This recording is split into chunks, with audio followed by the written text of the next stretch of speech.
How to power up and connect to network. Basic setup. Step 1.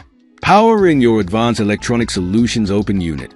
You've got a couple of options for powering up your unit. 48V PoE, Power over Ethernet. This is a preferred method for a quick and easy setup. Connect your unit using a standard RJ45 Ethernet cable directly from a PoE plug to the intercom.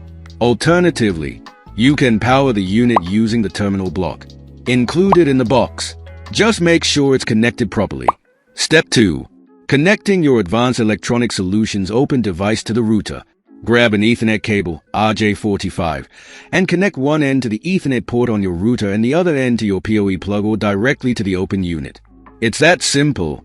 While Ethernet is recommended for stability, your Opyn unit can also connect via Wi-Fi if necessary.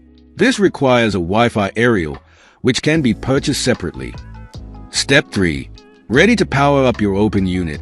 Whether you choose a 48V PoE connection or the 24V DC power option, you're good to go. And there you have it. You are now ready to add the intercom to the Opyn app and start the setup.